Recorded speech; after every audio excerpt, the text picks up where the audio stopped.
So with those Aurora numbers a year ago, what we saw across all home types was 162 new listings come to market, 125 sales through the month of June 21, and 119 active listings. Active listings are what didn't sell and carry over into the next month. May 22, we saw 211 listings come to market, 78 sales through the month, and 188 active listings, which pushed into June. June 22, 172 new listings came to market. This is pretty consistent with what I'm seeing in all the adjacent towns, that there was less listings coming to market.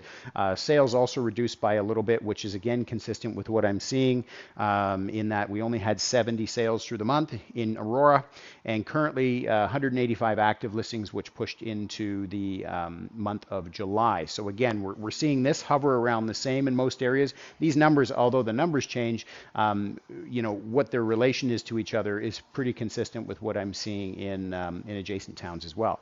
If we're looking at the money, $1,266,000 in Aurora was the average sale price across all home types a year ago. $1,443,000 in May 22, currently trending at $1,462,000.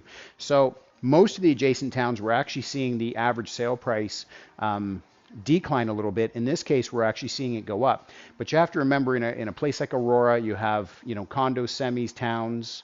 You also have multi-million-dollar properties. You have farms. So it's really going to be a gauge of what's selling that month. And I'm not saying that the average sale price in Aurora isn't going up. All I'm simply saying is it is a gauge of what is selling overall. So if you have more condos and semis selling one month as opposed to more farms and multi-million-dollar properties, it's going to pull this number around. So, this is going to be one to track, and we can check that out, what that's going to happen next month. Sales to new listings ratio, the SNLR, known as the absorption rate, tells us out of the homes coming on the market each month, what is the percentage of them that are actually selling. And that's the statistic that we use to determine whether we're in a buyer's or a seller's market. So 77.2% of the homes that came on the market in Aurora a year ago sold. 37% in May 22, currently trending at 40%. So this would indicate right now that we are in a buyer's market.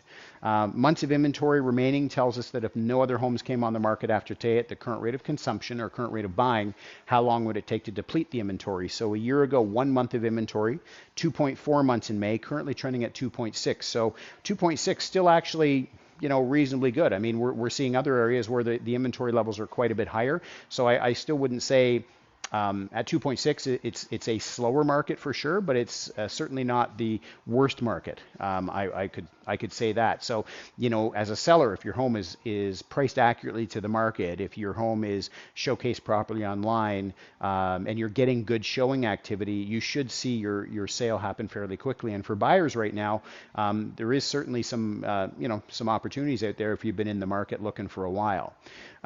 Sale price to list price ratio, homes selling 104% of ask a year ago in Aurora, 100% of ask in May 22, currently trending at 98.6% of asking.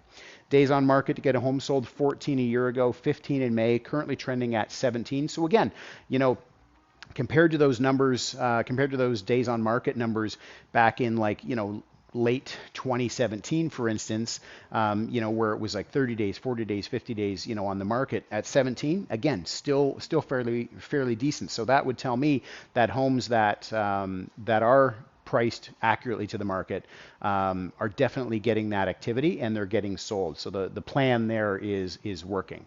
If you have any questions on how this data information translates to your Aurora house, feel free to reach out to me. I'm happy to answer any questions.